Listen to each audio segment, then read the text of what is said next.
Imagine standing under the crushing gaze of a cruel wolf leader, when suddenly, the heavy doors are blown open. The most terrifying king on the continent steps into the light, carrying an aura of absolute power. With just one look, a destined bond awakens between your souls. But in this very first meeting, all he sees is you trapped in the shadow of another man. In that split second, the protective warmth in his eyes turns into endless ice. Later, under the cold moonlight, he confronts you, his powerful frame casting a shadow over your existence. "Is this the truth you hide from me?" His voice is low, laced with the deep pain of felt betrayal. He doesn't touch you with atmosphere. Instead, his intense, burning gaze seals your fate like an unwritten vow. Landon stares at the Alpha King sitting in front of him, confusion evident in his eyes as he dares to question him again. "My apologies, Alpha King, but did I hear you right? You want to take that Omega along with you?" Vulcan just stares at him harder, his words an evidence to his irritation. "Yes, the girl is to come with me. You will be given the tender to the Redwood territory." Landon couldn't believe this. Thora was an ordinary and neglected Omega of his pack. What could a powerful man like him had to do with her? "The offer sounds quite attractive, Alpha King. But may I know why?" Vulcan clenches his fist. Not happy with him questioning him, but he can't tell anyone she is his destined companion. He was ashamed, to be honest. "She possesses a strong and stubborn spirit, a rare defiance that few dare to show in front of me. I do not tolerate arrogance lightly, yet her unyielding pride has caught my full attention. Her future will be guided by the strict laws of my own territory." Landon was not finding this hard to believe. Thora can be feisty and rude at times. Her foul language, very well versed to him. "My apologies, Alpha King. This girl's audacity. I can teach her the rules if you say." "No need. I will take care of it myself." Landon nods, giving him an apologetic smile. "I agree, Alpha King. An Omega like her will be much better suited under your strict guidance anyways." Vulcan nods, getting up and leaving, while Landon smiles to himself. He will surely miss her, but she could be easily replaced. And anyways, he was already bored of the pathetic girl that has been nothing but a burden since the day she was brought to his pack to take care. A long-standing responsibility. He was finally relieved to transfer. "I sit in a luxurious car which could fit a dozen of people. Yet we both sit alone." He sits in front of me, busy with some work on his laptop, not even once looking at me. Not that I wanted him to stare at me, but the way I was sitting directly in front of him, clothed yet exposed to his scrutiny, made awkwardness and uneasiness to stretch between us. "I won't be leaving. Please, can you open this?" I ask, and his fingers stop typing. Those stormy gray eyes look up at me, and I felt a shiver run down my spine. Why was this man so scary? Not replying.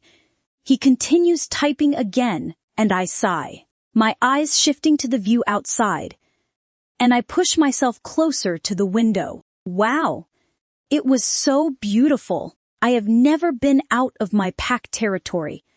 I was not allowed to, and the roads, the trees, the houses, they all looked so intriguing to me. If only I could feel the wind on my face and take out my hand to feel it, biting my lip. I stare at the button. Can I? Will he scold me? But he looks busy, pressing the button. I let the window roll down, and before he could scold me, I place my elbows on the sill and lift myself up. The cold wind hits my face, making a smile to come on my lips, and my hair trail behind me, flying with the wind. Wow! This was heaven, but the heaven was short-lived. As I was pulled back to hell, I looked at my side to see. My long hair were touching his face, and he looked beyond irritated. His gray eyes snapped toward me, freezing the air inside the car. Before I could look away, his powerful aura wrapped around me like an invisible cage, compelling me to slide back onto the leather seat. The window rolled up with a sharp click, shutting out the wild wind. "Sit silently," he commanded, his voice a low, gravelly vibration that sent a warm shiver through my veins. The space between us grew unbearably small, heavy with his overpowering scent of rain and pinewood. "It is beautiful. Please." I again try to only have his grip to tighten on my waist. He says, and I feel frustrated. Why such words? I just wanted to look outside. "He hates you, Thora. What do you expect? He will hate everything you do as well." When suddenly, I was pushed to the seat next to him harshly. Like my touch just burned him. The air inside the car grew freezing cold, wrapped around me like an invisible cage that compelled me to slide back onto the leather seat. Because of the overwhelming tension, I sank back heavily against the headrest, feeling a deep, suffocating emotional weight in my chest. He remained completely unmoved, fully focused on his screen, entirely untouched by my silent distress. While I wringle, trying to adjust on my seat, he again goes back to typing, and I just stare outside in longing. I was going away from the prison. Landon kept me in. I just hope he would be better than him. He hates me, but I can see. Maybe he still feels something for me. The tingles, the warmness that I am feeling. He must be feeling it too. I have a chance. A chance to show I can be loyal to him. That I can love him like destined companions are supposed to. And I won't let it go waste. I will try to win him back, no matter what it takes. "What is your name?" he asks suddenly, breaking me from the chain of my thoughts. I thought he must have asked someone till now, but it seems he didn't care to even know his soulmate name. "Thora," I answer, still looking outside, when he suddenly slams his laptop shut and the aura around him changed drastically. He was angry. "Look at me when I ask you something." I gulp, adjusting myself on the seat and turning my neck to look at him. His gray eyes were boring holes into me. "Full name, pack of birth, and parents' name," he asks, and I lower my eyes. He will hate me more. I know it already. After all, I was a nobody. I don't know," I say, staring at my hands as he turns to give me his full attention. "What do you mean you don't know? Did you fall from the sky or what?" he asks, irritated. "I was found near the river by Landon's mother. I am an orphan." Silence. He just stares and then sighs, running his hand through his thick locks that have managed to fall on his forehead. "See, Thora, let me get few things straight before we enter my borders." I shyly nod, knowing things were going to go bad from here. "First, no one. I repeat, no one is to know that you are my destined mate." He was ashamed of telling them, "I know." Shit. Why I am feeling so hurt. 2. You are to follow my orders, no matter what. I ask you to come. You come, I ask you to leave. You fucking do without questioning. No ifs and buts, or you will face the consequences of breaking territory laws just like anyone else. I nod again, looking down. I will try my best to be the perfect destined companion. I will change his perspective of me. And 3. He goes silent, and I look up at him from below my eyelashes. Why did he stop? His eyes took me from top to bottom, from my legs to my face, and I feel suffocated. His features cover in disgust, and I prepare for the worst. "Remember your place within my borders, Thora," he warned, his gaze sweeping over me with restrictive intensity. "Do not test my patience with anyone else." Am I clear? The sheer weight of his commanding voice forced me to lift my chin and lock eyes with him. His stormy gray eyes held no warmth, only endless ice. "I expect an answer when I speak to you. Do not make me repeat the rules." I move my head in a no, and he leaves my chin. Sitting back on his seat and adjusting his tuxedo, I take a deep breath, tears stinging my eyes. So much hatred. How will I teach him to love me? What does it take to amend for one's mistakes? Clean your tears. We are approaching, he orders, and I look up to see a castle welcoming us. I use my shoulder sleeve to clean the traces of tears in my eyes as I took in the beauty of the place through my hazy vision.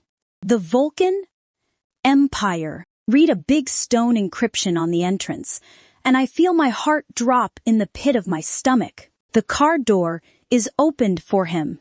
Failing, I scoot and come out from his side instead. Breathing heavily to find him near the entrance already. Shit. Why is he so fast? Before I call him to stop, the doors open, and my mouth opens in shock. The castle was humongous. A line of fountains welcoming with small bushes perfectly trimmed. A broad pathway laid towards inside. And when I looked up, I almost stumbled on my feet. Damn, I have never seen something so beautiful. This place was like a palace I only saw in books, and he was like the prince. But sadly, I was no princess. I can never be. Coming back to reality, I saw men surrounding him like bees.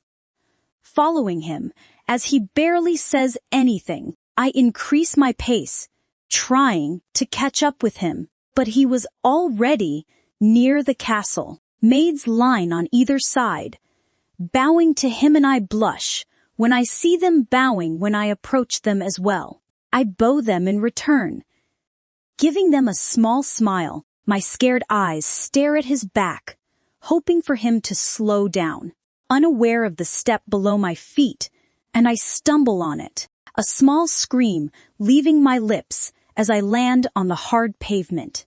Oh, come on, Thora. That was so embarrassing. I feel ashamed of my own stupidness as I look up to see he has stopped and has turned around to look at me. I gulp as he just stares, and the men following him take notice of me as well. Getting so much attention made me veil my face behind my hair as I breathe heavily.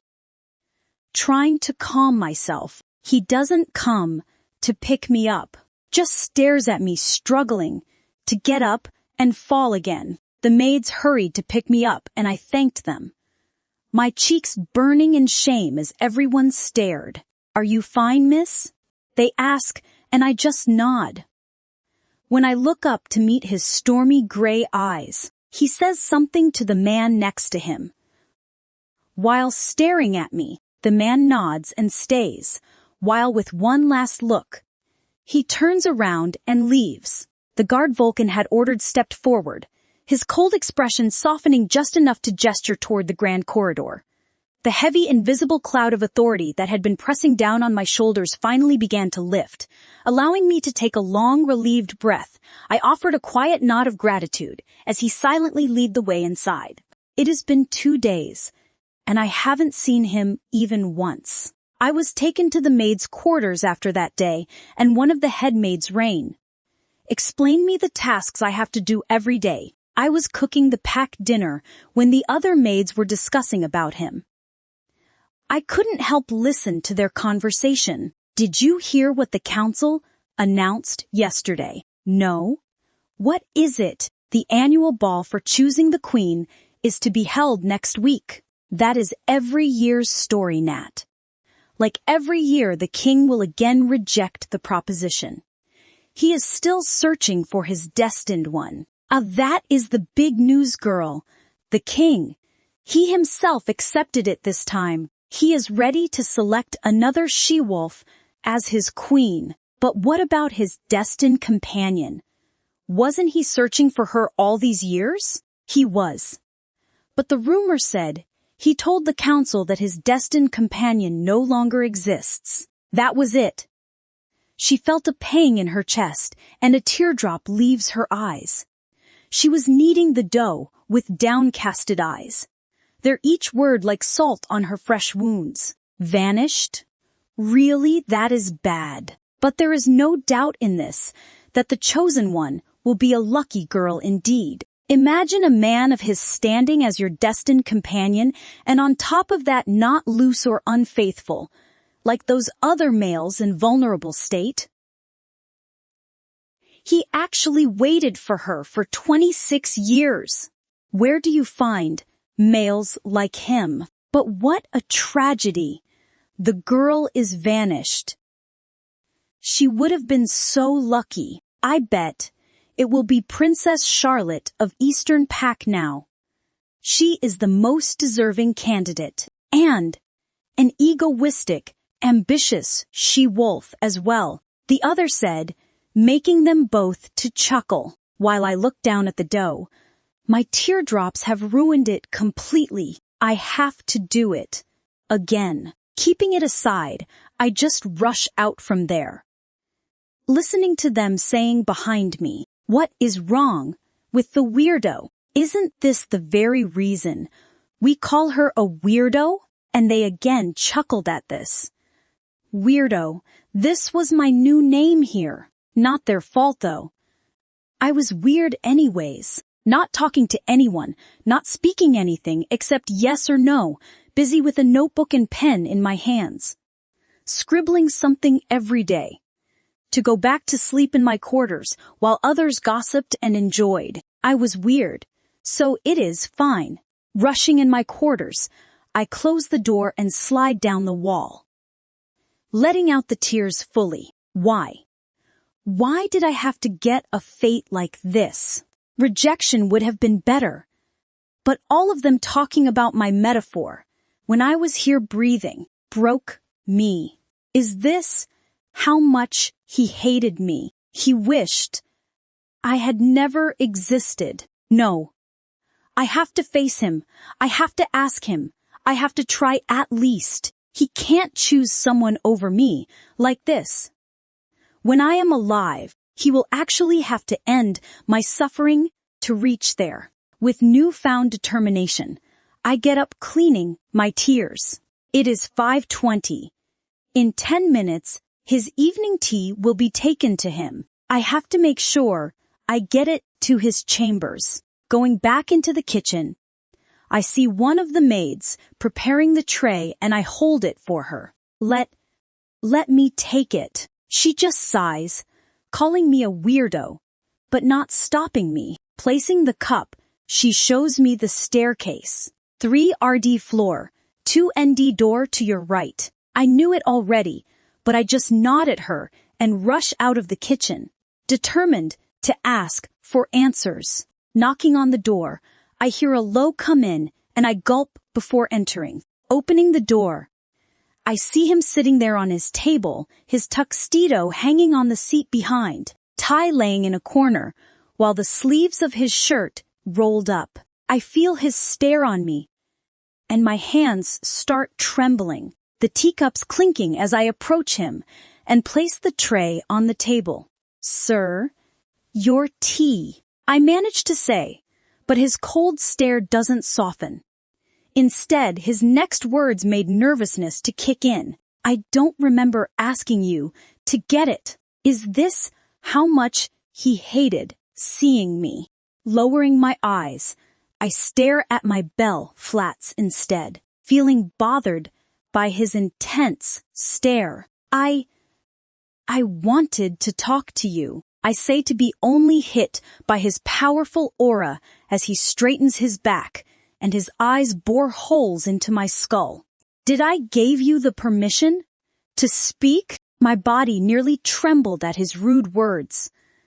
Moving my head in a no, I refused to look up at him. "Pour me a cup of tea," was his next command, and I couldn't help oblige.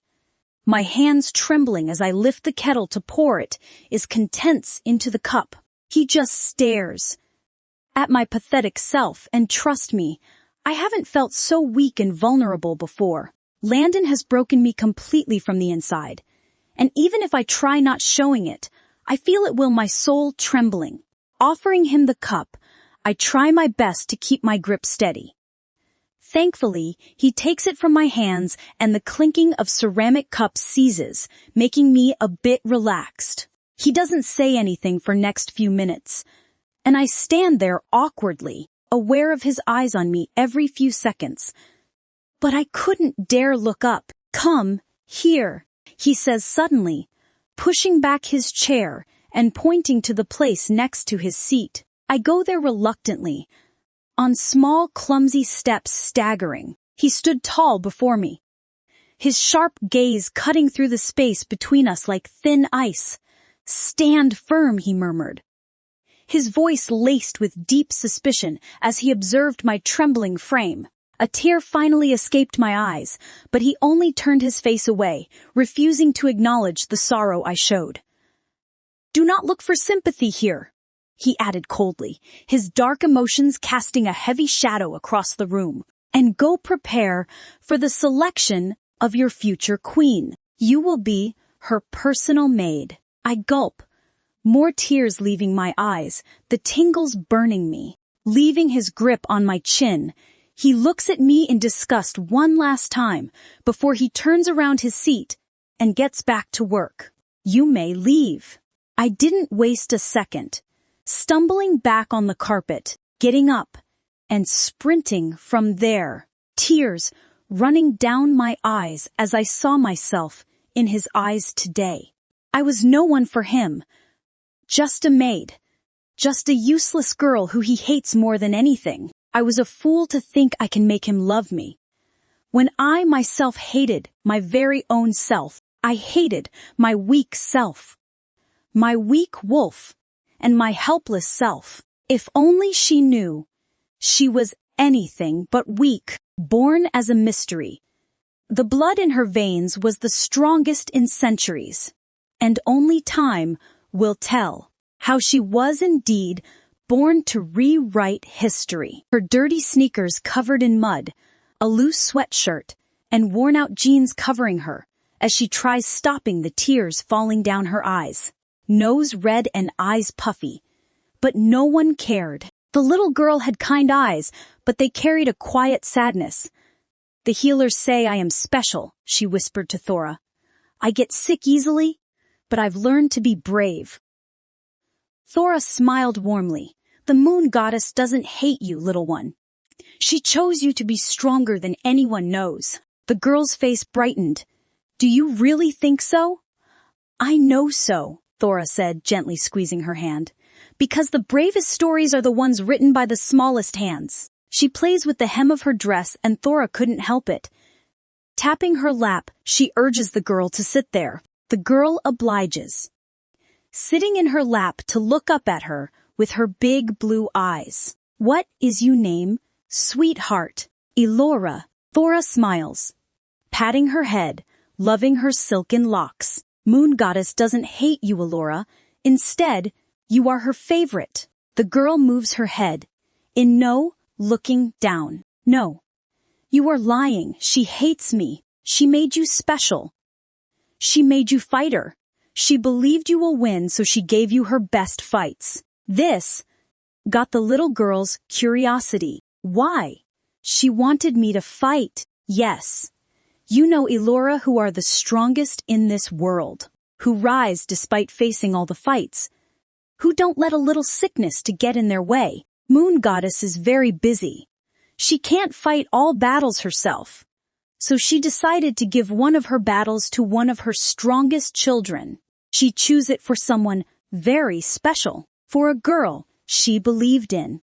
And that is when the little girl's eyes widen. "Is that girl me?" Thora nods, making a bright smile to come on the girl's lips.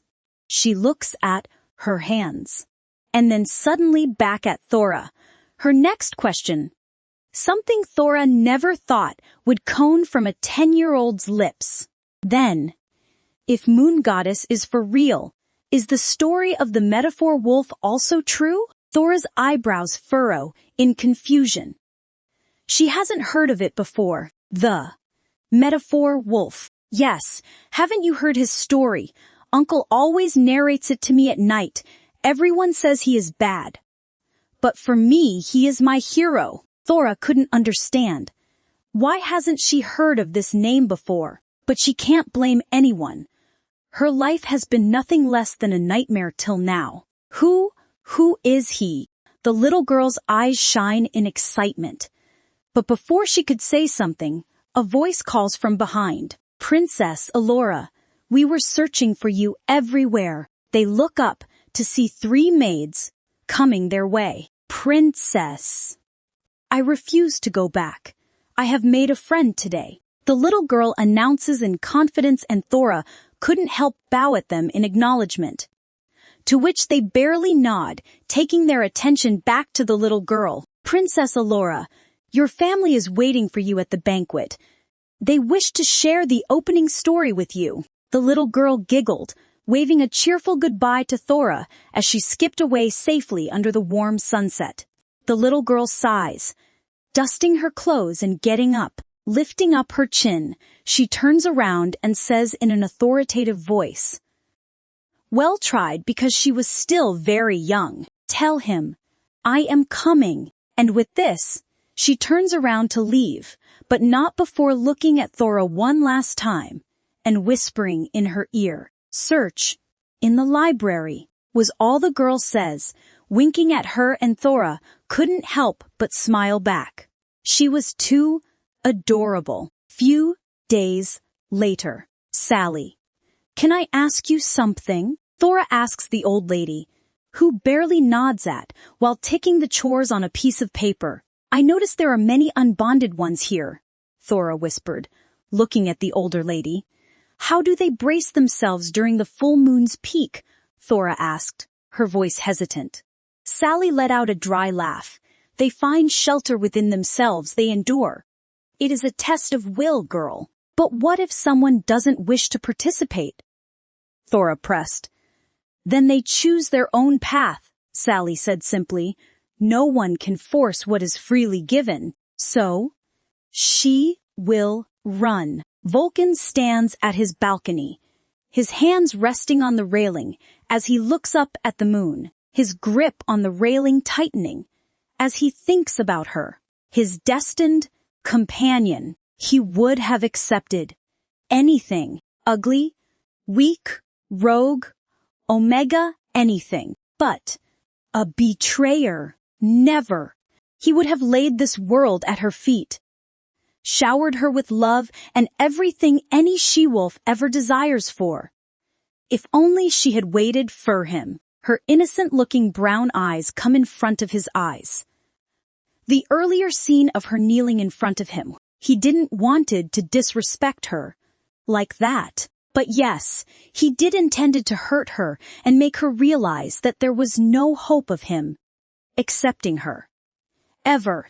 And he was successful in it. He saw the light of hope being crushed from her eyes when he told her to prepare for his queen, the queen which she was supposed to be. His thoughts are interrupted by his wolf thrashing in his mind, and he knew already what it was, staring back at the full moon, and he will just sit here and stare at the moon. Let the vulnerable state begin. The first wave of deep emotional exhaustion hit me like a sudden storm, making me gasp for fresh air. The cold winds hit the beads of sweat, covering my forehead, giving me a temporary relief, while I clench my stomach, which was churning in pain. I have waited too long. Vulcan will not be coming. Shifting to my small brown wolf, which was the mere size of a fox, I rush out into the lush green garden, not caring about anything anymore, determined to reach the forest, my claws heavy and body staggering with pain. But I don't stop. It was do or die today. I continue running. The borders finally become visible to me, and a new hope rises in my chest. Yes, Thora, we can do it. It was not a good idea crossing Vulcan's borders, as rogues were worse than pack wolves. But still, this was the only way to loose the ones on my trail right now. And I could do anything for it.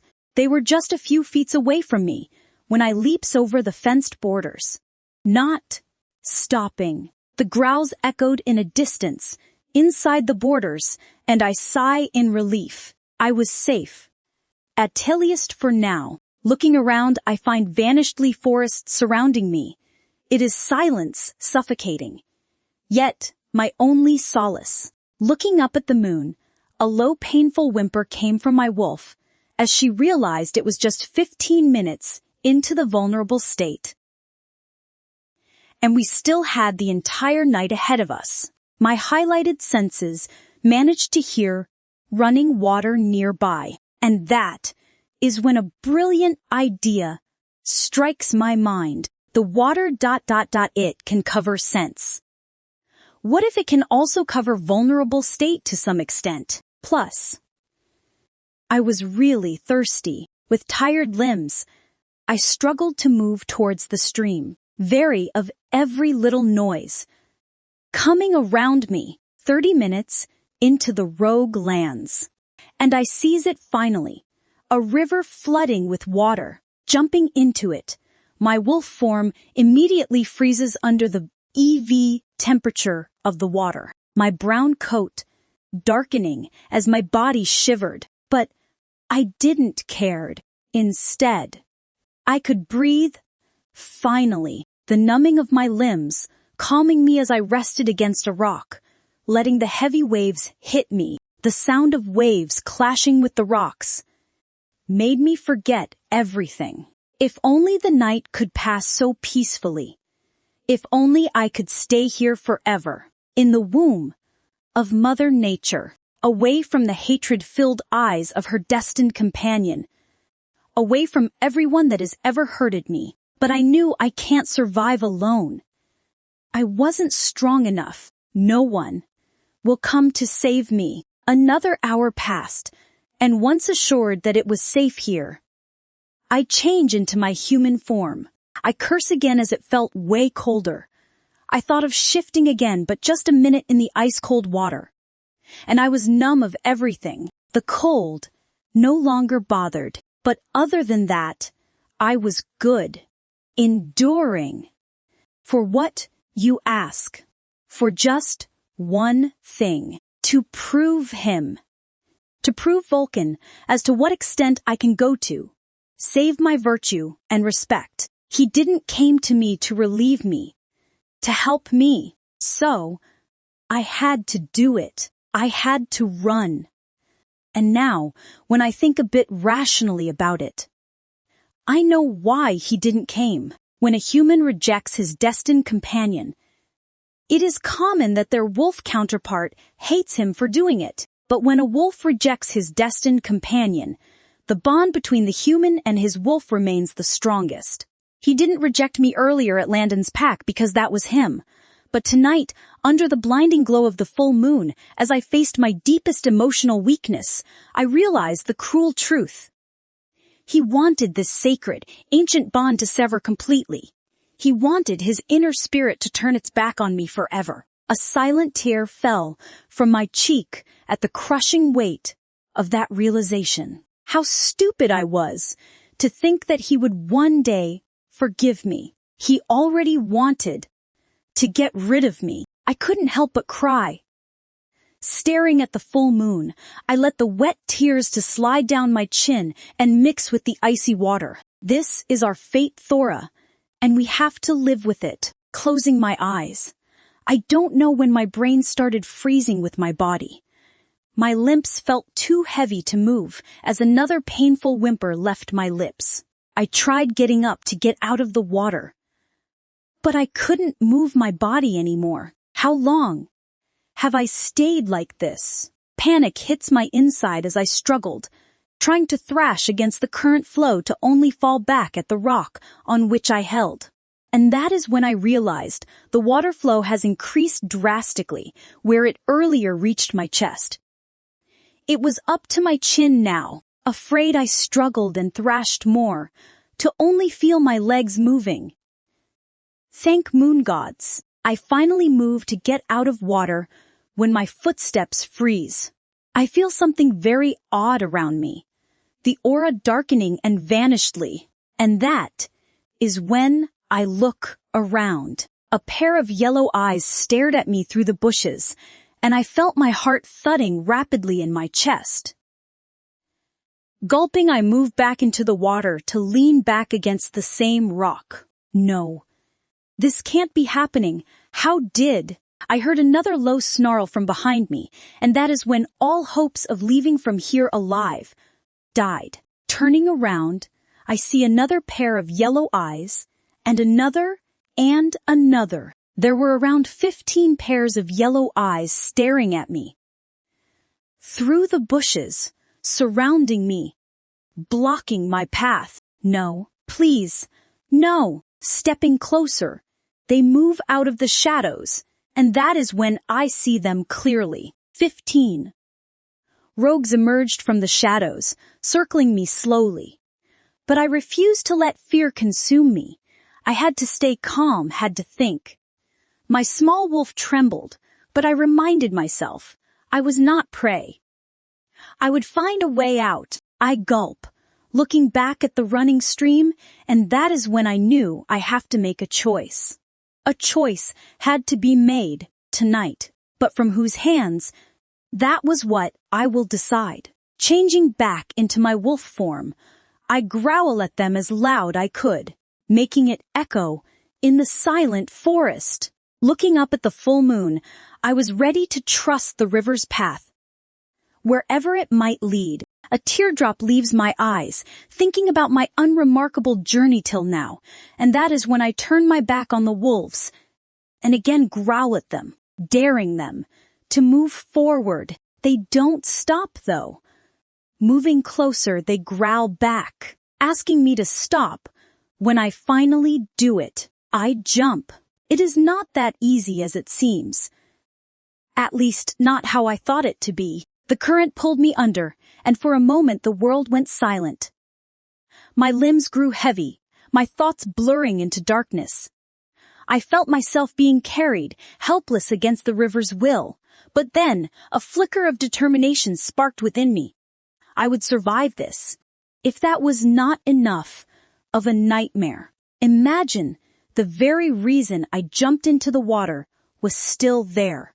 The rogues, they were crazy and blind enough to jump into the water behind me, and were now baring their teeth at me. The current of water, not bothering them as they were ready to attack and eliminate the intruder.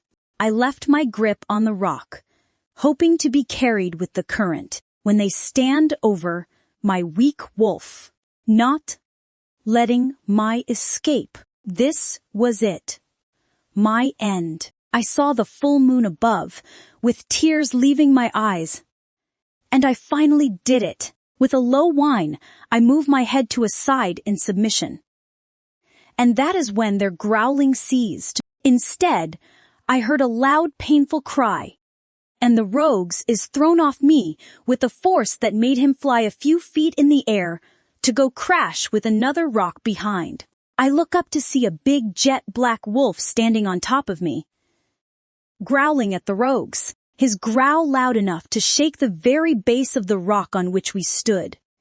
His aura emitting power like I have never felt before. Before I could understand much, he lowers his snout to my level, making me state at his gray orbs. And that is when I knew whose wolf it was. Vulcan. I couldn't help just wail in pain as I just managed to move my boring, teary brown eyes to look at his cold gray ones. But today, for the first time, more than fear, I felt relief flood my insides. For few seconds, he doesn't do anything, just standing there. And then a low angry growl rumbled from his chest, showing his disappointment in me. I couldn't help lower my gaze, and that is when he moves forward. Assessing the damage, he sniffs me everywhere, circling around me, his snout nudging on my hind leg, asking me to open it, to show him my wound clearly. I do. Reluctantly, letting him see me all weak and vulnerable.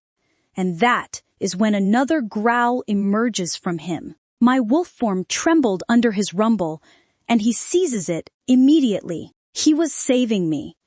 but he didn't meant he wanted me. He hated me. He picks me up effortlessly, adjusting me comfortably in his arms. He walks down the deserted forest, looking bothered and angry at something. I stare at his beautiful face while he looks in front. Few minutes into the forest, and I remain like that. His thudding heart, my only solace from the soul-numbing pains in my body, tried to stay awake. He orders looking down at me, but I had no energy to look back at him, or even reply, giving him no reaction. I feel his grip on me tightening, and a long sigh to leave his lips, proceeding to walk again. He whispers lowly to himself, and I wished I hadn't heard him. Why do I have to get a weak, pathetic, destined companion like her? Were the last words I hear him say, as a last lone tear leaves my eyes to trail down my cheek. With no more fight left in me, I welcome darkness in the arms of the man that loathed me with his everything. He stared at her. Yes, he didn't like the girl. The girl's healing is slow, Your Majesty. The wound got infected, and her wolf is too weak to fight the fever. I have given her the necessary treatment, but she will take more time to heal, the pack doctor said, and Vulcan merely sighs, expecting this. With this, the doctor leaves, closing the door behind him, while Vulcan runs his hand through his hair, staring at the trouble laying on his bed. Damn man.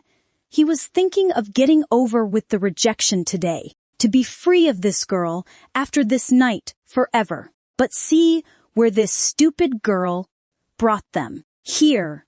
He just stares at her peaceful face, trying to interpret the mysteries related to the girl. Thora Valentine. That is her real name. His wolf purring in his mind, hearing him say his destined companion's name. But that is it. There is going to be nothing more than this between them, and he will make sure of it. She has defied his rules today. I have done the dressing. Don't put pressure on it, and just stay on the bed for the day. He says, motioning to his bed, and I just nod, feeling the warmness to spread on my face. His caring side was definitely something I never thought existed. This man is no doubt full of mysteries. He looks down at my stomach area. You can manage it there. I have to leave for a meeting. And with this, he turns around from me, leaving me flabbergasted. But why are you doing this? You said you hated me. My question makes him stop and look back at me, the care in his eyes getting replaced by fury. I will repeat rule number 2. For you again, for you don't seem to remember it in your pea-sized brain. Moving closer, he jerks my face up with his grip on my chin, my breath turning rugged. You speak when I ask you to, and you keep your trap shut otherwise. I am sorry. Now be a good girl. Rest on that bed while I ask someone to get you something to eat. I just lower my eyes and nod, making him move back. Picking up his tuxedo, he wears it, looking at me one last time before leaving. And don't think you are forgiven for the stunt you pulled yesterday. I look at him in disbelief, his next words leaving my entire day restless after it. We will discuss your consequences tonight. He returns back late at night. I was sleepy, but no fully asleep. Sensing his presence, I try to act to be asleep, to only hear his voice. Stop the pretense. I gulp, cursing. Why are his senses so active? Lifting myself up, I meet his eyes to only see him seated on a sofa with one leg placed on the other. His pose filled with dominance and authority, making me feel so small. Hello, was all I could say. Shyly, folding his hands, he merely hem as, what were you thinking? going into the rogue during your vulnerable state. I knew this question was coming. I am sorry. Did I ask for your sorry? I asked you a question, stupid girl. Answer the question. I flinch and gulp, the saliva caught in my throat, stuttering out the truth. Without thinking, I vow, God, I could survive the run. He just stares at me, making me feel so insignificant and helpless, his eyes boring holes right into my soul, trying to lay bare my self-respect. I whispers, letting out the tears. I am really sorry. I waited for you. But you didn't came. But I promise, I never wanted to trouble you. I am sorry for wasting your time.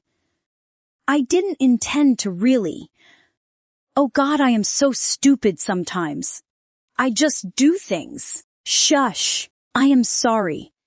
If it wasn't for you, they would have harmed me far worse. Shh. You talk too much, girl. Be silent. And I do.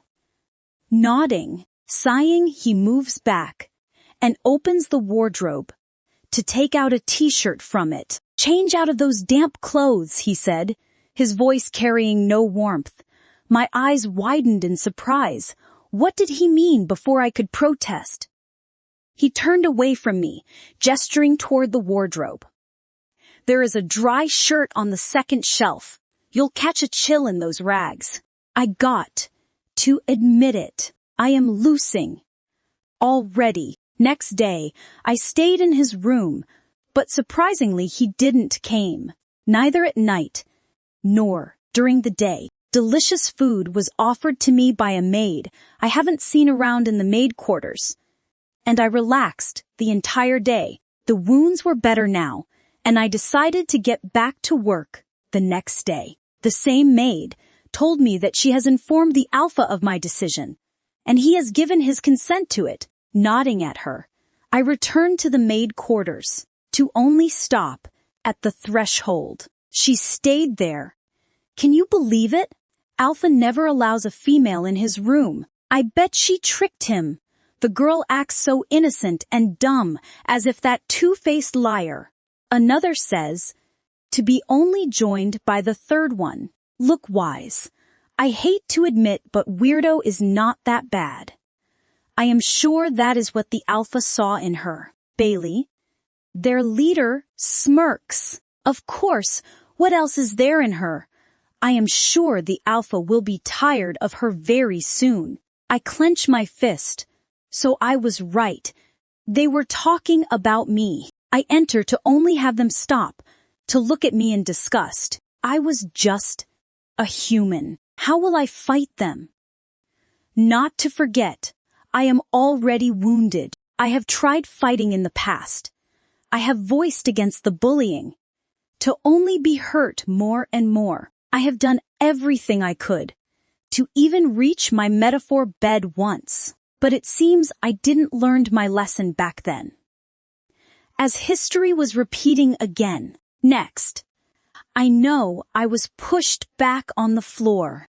And they surrounded me. I gulp, seeing their eye color changing. And that is when I did what any rational person would do. I ran. Yet again, not because I was afraid, but because I was too weak to fight them. Too weak to fight my honor. Too weak to protect myself. Too weak to live. There are few things in this life which scare the shit out of me and leave me as a broken mess. And being chased and attacked is one of them. I have been chased countless times till now. From the times I tried running from Landon's pack to running from rogues, I felt the wound on my leg pulling. A sharp reminder of how far I had pushed myself. Each step sent a wave of pain through my body, but I forced myself to keep moving. I couldn't stop, not now, but I don't stop. I just couldn't. My hands holding the wall as I struggled to move forward. Tears of pain brimming my eyes. I hear them scream and I look back. They looked ready for a silence. Their eyes still changing color. Damn man.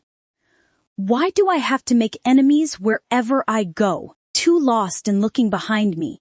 I was unaware of the group of men coming towards us in front, dressed in format, discussing about pack business. The second I looked in front, my eyes widen as I see the one in the center, just few meters away from me. His eyes widen, and next I know, my frail body landed on him as we crash. I expected us to fall behind under the force of the crash, but instead, he stands like a wall, his arms coils around my waist and holds me up, stopping me from falling. Startled, I look up to see his calm blue eyes already staring back me, his jaw hardened, and aura powerful, pushing him back. I was going to stumble back when he holds my arm tightly, balancing me. Careful, he said, and our eyes connect again. The man was beautiful, and I could help feel shy of our awkward encounter. Beta, Jason. I hear Bailey and others following behind me exclaim. Lowering their heads, they bow and my heart thuds in my chest. Beta? Oh God. I lower my gaze, moving my hands behind me back and bow like others, feeling a vulnerable state to rise in my neck and above, as his state still lingers on me. What is the meaning of this? He asks lowly, dismissing the two men behind him. They leave immediately after nodding. Bailey and others exchange a look of horror, and I just clench my dress tightly, not daring to look up. Beta Jason actually. This girl here refuses to do her work. The head mistress, said to teach her the rules. But she ran from there. Lies. All lies. I am sure I will be punished for this now. He doesn't say anything, letting the mysterious aura around him to envelope us, his eyes staring at the trail of blood to follow it and stop at my leg, the white bandage around my thigh, colored in the color of blood. Dismiss, he orders, and I take in a deep breath. I had only taken one step when his voice calls behind, making me freeze. Not you. I gulp, turning around, and Bailey and others chuckle, running away, leaving me alone with the beta. I still refuse to meet his gaze, to only have his formal shoes cone in my vision on the floor. His tone changing suddenly, as he asks me politely, "What is your name?" Thursday. Thora, I say, to only have him step closer to me. You are losing too much blood. You need to go to the infirmary. Number. I am fine. ... It is nothing. He places his finger on my chin, tilting it up. Our eyes met, and I swear I heard him whisper lowly, "Beautiful." Blood rushes to my cheek, and he smiles, a beautiful dimple adoring his cheeks. You are wounded badly. Come, let's go, he says adamantly, and I again nod. Not willing to argue, he walks and I again struggle, to only have him stop and look back at me. He sees me struggling, and next I know, he comes towards me and picks me up in his arms. A gasp leaves my lips as I feel his strong arms holding me. Please, you shouldn't. I can walk, I say. But he doesn't bothers my complaints, walking towards the infirmary. He kicks the door open and places me on the bed. Beta, what a serp. The doctor stops as he looks at me. Look at her wound. It is not healing. The doctor rushes to me and asks me to lay down. I do reluctantly, feeling awkward, as he lifts up my skirt to attend to my thigh. He sighs, before replying, "Thankfully the stitches are intact. You need to rest, girl." What were you thinking straining it? The doctor scolds me, and I mutter a low, "Sorry." He again sighs, cleaning it and reapplying the bandages. while the beta stands in a corner with arms folded in front of him. Once done, the doctor asks me to rest, and I nod. The beta moves forward, and again picks me up. "Where is you room?" he asks, and I refuse to answer. They won't let me enter. Bailey and others will again bully me. I can't go back there. I don't want to go back there. His blue eyes look at me in concern. And adjusting me in his arms, he proceeds outside. What a fool! I thought he will be considerate enough to not throw me back in a room. Oh God, they will hurt me more. What do I do? My thoughts are interrupted when he takes a left turn and starts climbing up the stairs. This is not the way to the servant quarters. Where is he taking me? Panic settles in and I thrash in his arms, to only have him look down at me in frustration. Where? This is not the way. I know, was all he said, and I gulp, biting my lips, stopping myself from saying anything. Luckily, there was no one here as he walks through a luxury hallway. It was one floor below my destined companion's room. Opening a door, he enters a room which was too clean to be a boy's room. However, the stuff placed in it told me that it was occupation by someone. Where am I? I ask, to only have him place me down on his bed gently, adjusting the pillow below my head. My room. I get up immediately. He brought me to his room. What about his destined companion? Or anyone else seeing us here? With my destined companion, it is different, but being in the room of a stranger, it is ... it is wrong. And my wolf agrees with me. I need to leave. I can't be here. Just stay still. It is fine. You are safe here, number. You don't understand. If anyone sees us here, my eyes widening at our contact. His blue orbs look straight at me, and I go still for a second. His eyes, they are so beautiful. I am so sorry. I didn't realize he was going to move back, when suddenly the door is slammed open and a voice enters that I haven't heard in a while.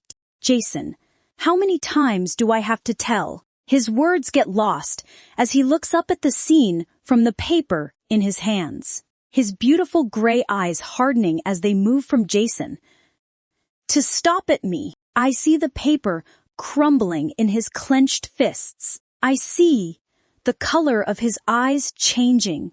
I see the look of betrayal again flash in his eyes. But before I could open my mouth and explain him something, he looks up at Jason with his ice-cold eyes and seethes. Finish and meet me in my office. Jason moves back from me to stand up and nod at him. His aura, nothing compared to Vulcan's vanishedly one. Yes, Alpha, but where? He doesn't let him complete, showing him his hand. He looks at me from top to bottom one last time, with disgust. And from next time, Wes. Tears sting my eyes as I look at his hatred-filled eyes ignoring me.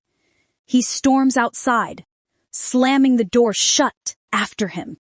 Sir, I scream, limping after him, trying to make him to stop. Sir, please. My cry, a desperate plea, as he still continues to walk towards his office. Hands clenched in fists and strides long and hurried. Sir, please at least listen to M. A sharp pain hits my leg and I fall down. A tear leaving my eyes as I see the wound through my hazy vision. The bandages have again turned red, getting soaked in my blood. Thora, damn it! Are you stupid? Why are you running like that? Jason says, running after me, holding my leg and examining it, while my eyes remain fixed at only one person. He has stopped now, turning around to look at me with hardened eyes, not a single trace of concern evident in them. "Please," I lowly whisper, to only have him move his stare from my eyes to my leg. To narrow at Jason, not bothering with me anymore. He clenches his jaw and turns his back on me, entering his office and slamming the door shut after him. He doesn't care, Thora. Not even a bit. Not until you are dying. He wouldn't care. Closing my eyes, I hold onto my leg tightly. The physical pain. Nothing compared to the emotional one he just gave me. "Hey, listen to me. Don't cry," Jason says, making me shift my focus to him. "I will ask him regarding your stay. The Alpha and me are more of a friends. He will understand it." More tears leave my eyes. They are friends. It is worse then. "Trust me, Thora. You can stay. Come, let's take you back to my room." I holds his arm, stopping him from picking me up. "I can't. Can you drop me back in the maid quarters?" He sighs, looking at me disbelief, but still nods, knowing it was no use arguing. "Fine. Come, let's go." And that is when he takes me back to my room, which was thankfully empty. The others were not here, busy with their chores. "Call me if you need something." "Okay," I nod, giving him a small smile. He was going to leave when I call after him. "Beta, Jason." "Yes?" he asks, stopping at the threshold, to only look back at me. "Thank you." He just nods, smiling back and leaving from there, while I lay back on the bed, drifting off to sleep almost instantly, but not before feeling goosebumps on my skin, thinking of those gray eyes staring at me. "Hey, Wes." 2 days. 2 full days I have spent finishing off that villain Landon and eliminating his pack, thinking to only return back to my pack and hold her again in my embrace, telling her she is safe. But imagine my surprise when I see her under my best friend instead. His fingers placed on her lips, his chest touching her breasts, and those eyes. Those beautiful eyes that should only look at me. We're staring at him in admiration. Damn it.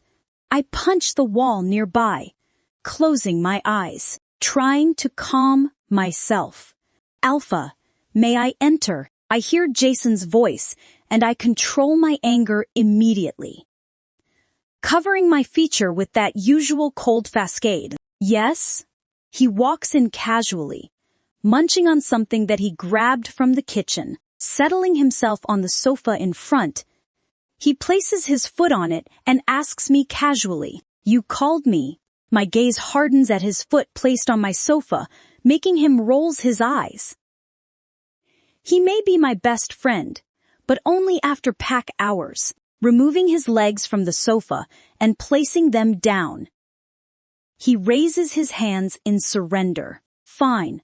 No need to go alpha on me now." I merely nod, offering him the papers that I received the other day. His eyes scan over them, and he rubs his neck in awkwardness.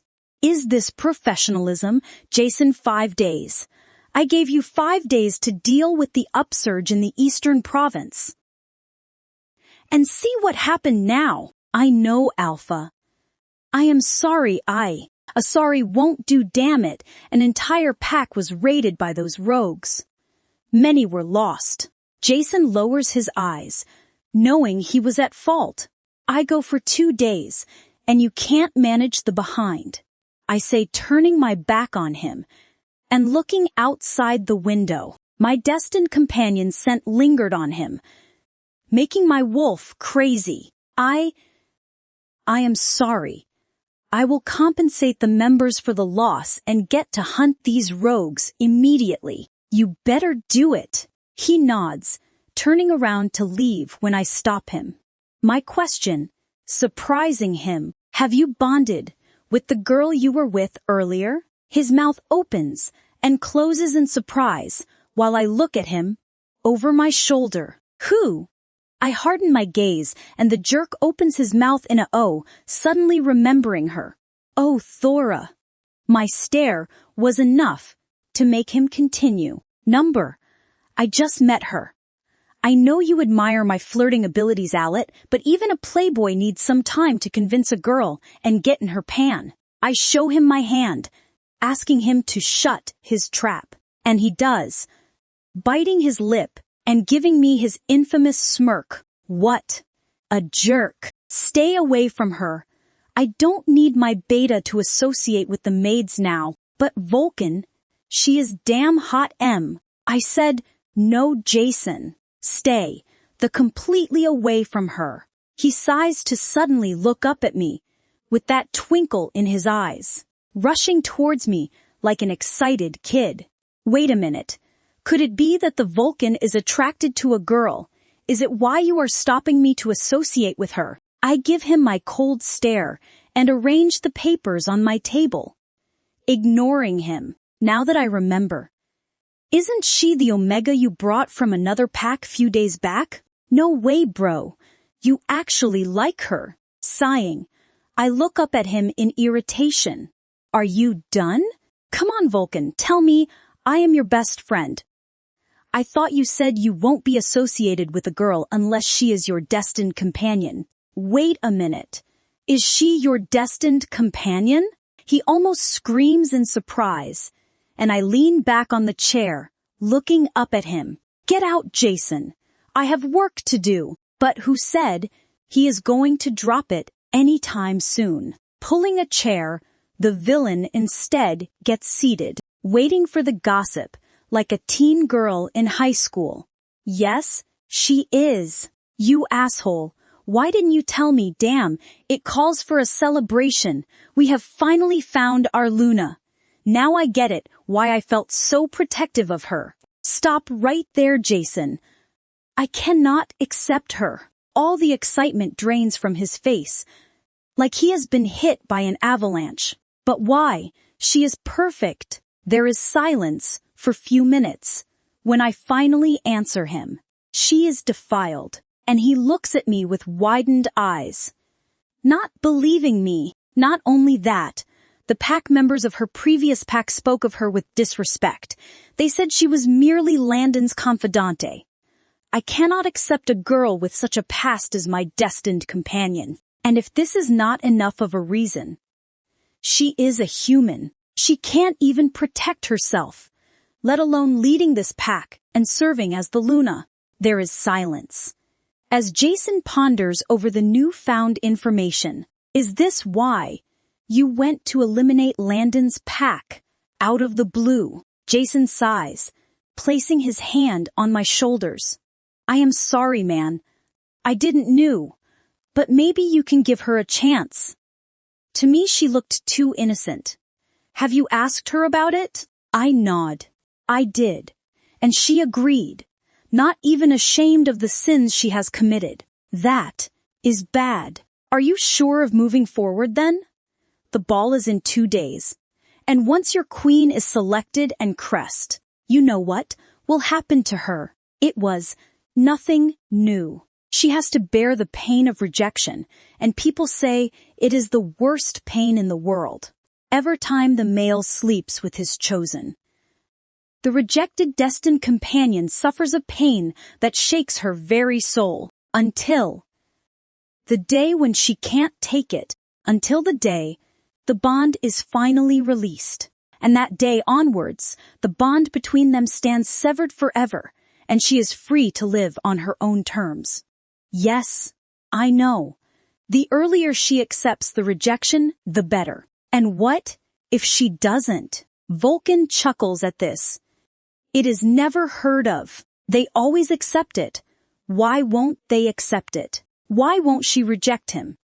He bets she will reject him the first day after he gets his queen. She will be happy to be relieved of him and be free. She will, Jason. They all do. Jason shakes his head and turns around to leave, his last words making my heart to beat rapidly in my chest. I hope she does, or you know what happens to those who don't. The prophesy. It says it. If they don't accept the rejection, they start going crazy.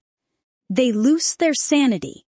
And finally, the hopeless souls are summoned to the dark forest, and there, they are called to the dark forest to meet their fate. Thora, come here. I adjust the curtains, held in my hands on my shoulder. To look back at Sally. Yes, ma'am. Coming. Moving towards her, I see her offering me a bunch of flowers. I hold them with great difficulty, looking up at her, waiting for her next order. Separate them into bunches of 3 and fix them at equal distance. On the stand up there, I nod. Looking up at the stand. It was an arch entrance under which the couple will enter. It has to be decorated with different colors of flowers and leaves. Sighing. I just nod. There was so much work to do with the ball being tomorrow. No one cared if my wound was still healing. I was allotted duties, and trust me, they were a long list of them. What are you thinking, girl? Hurry up. We don't have time. The Alpha will be here any second to inspect our work. I gulp, nodding. The Alpha. I haven't seen him since last 1.5 days. I wanted to explain to him, to tell him that there was nothing between Beta Jason and me. But every time I tried approaching him, I was shown the way out. It seemed he didn't care. And why will he? I was just a weak human who he is waiting to reject. Just a nobody. He wanted to get rid of. Looking around at the lavish hall, I see lots of workers busy arranging everything. It was his special day. Everything had to be perfect. I chuckle to myself, mocking my destiny. I, the real Luna, is here. Working as a maid, preparing for her own destined companion's ceremony. Could life be more tragic? Breathing heavily, I adjust the standing ladder and got on top of it, my legs wobbling, as my thigh was still burning. Picking up the flowers, I start arranging them in bunches, making a bunch of 2 white and 1 pink in the center, placing them, to make sure everything is perfect.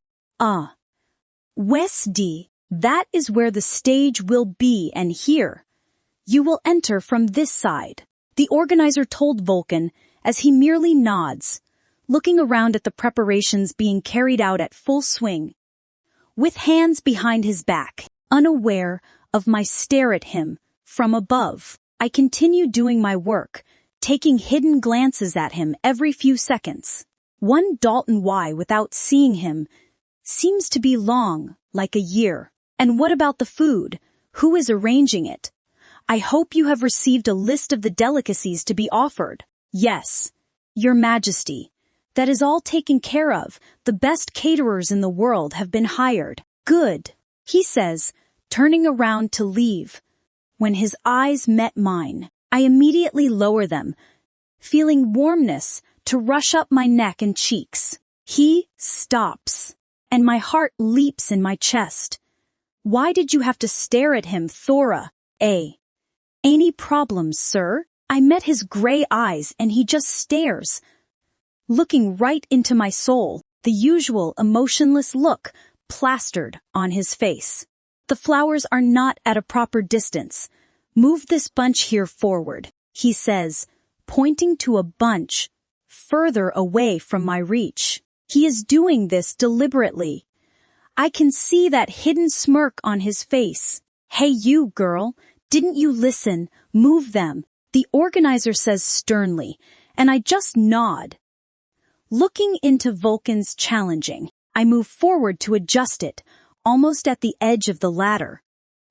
But still manage to do it, sighing, in relief. He just nods, moving further to continue the discussion with the organizer, while I get down, dusting my clothes, and looking around, my eyes still taking hidden glances at the back. Should I approach him? Is there a chance he will change his decision now? I am ready to train. To do anything he says for him to accept me. Will he give me a chance? Gulping, I step forward with my hands behind my back. You can do it. Thora, what if you were not born strong? We can train and gain strength. We can do anything to be suitable and deserving for him. I was lost in thought when I see two men carrying a big cardboard box, when suddenly one stumbles on the wires and falls back. His frame lands on the ladder I just climbed on before, and next I know it came crashing down. It is metal frame heavy and could harm anyone. The flowers drop from hand when I see Vulcan standing just below it, his back on it as he discusses with the organizer. Ignorant of the ladder falling on him, my legs move on their own. The injury on my thigh, long forgotten. Sir! I scream at him, running towards him, to only have him turn around in irritation. His beautiful eyes meet my boring ones as he tries to identify the reason of my concern. He takes note of the falling ladder, but no sign of worry crosses his features. Sir, the ladder, I scream again, not able to stop myself. And next, I know, my small frame crashes on his big one. I thought I will be able to push him back, out of the path of the falling ladder, when instead, I nearly stumble on hitting his rock frame. His toned physique, not even moving an inch with the impact, while I find myself falling back. Oh, Thora, how can you be so stupid? My hands move in all directions, trying to break the fall by holding something when I could only grip the collar of his shirt. He does nothing to save me. Standing there will a cold face. And that is when I see the ladder falling. Right on top of me. I close my eyes, terror running in my veins, to feel nothing. A grip on my waist steadies me, and I flutter my eyes open, to only see the ladder a few feet away from me, stopped in mid-air, his forearm holding its weight strongly. As our eyes meet, the tingles on my waist and the spark in his eyes, making me forget everything. What a fool you are, Thora. You wanted to save him. The Alpha King, see where it got you, with him saving you instead. But this wasn't bad either. I got to experience these sparks and his touch again. No, way bad. Too lost. I don't notice everyone rushing towards us. Making sure the Alpha is fine, he retreats his grip from my waist. And I leave his collar, lowering my eyes. I feel a warmness to rush into my cheeks as he steps back from me, making me slightly shiver at the loss of his touch. You stupid girl, wasn't it your duty to remove the ladder once done with decorating? The Alpha King would have been hurt because of you. Sally comes in scolding me, and the organizer joins, reprimanding me in front of everyone. I couldn't speak, too conscious of everyone staring at me. You what? You pathetic girl, you are to be punished for your mistakes. No food for you, for next 2 days until the ceremony, and you will do double your work. Sorry. Why are you saying sorry to me? Apologize to our king. I look up at him to feel his eyes already locked at me. Lowering them, I approach him, my footsteps shaky and hands sweaty. He still stares, making my anxiousness to worsen. When I flinch with Sally shouting at me, apologize, girl, I am sorry, sir. I beg your pardon for my mistake. He just clenches his fist, his jaw hardening. Was I not doing it right? Why did he look so angry? Is this how you apologize? Show your respect, Sally commanded, her voice sharp. I hesitated, my hands trembling. Slowly, I lowered myself to my knees, keeping my eyes on the floor. "I am sorry, my king," I whispered, the words barely escaping my lips. He said nothing, but I felt his gaze on me, heavy, unreadable. I hear Sally scream and I start shaking, blood coloring the bandages again. The condition worsening the more I stayed like this. Placing my palms on the ground, I was going to touch my forehead on it, when I see his shoes moving back from me, surprised. I look up to see him looking down at me with his usual coldness, his hands clenched tightly at his sides. "That is enough," was all he says, turning around and leaving, and everyone disperses while I stay. Like that, trying to control my tears, that everyone has seen already. "You are not weak, Thora. You are not weak, remember it. He cares for you somewhere in his heart. He does. And with time, he will come to you. He has to. You both are meant to be, no matter the obstacles that come in your way right now.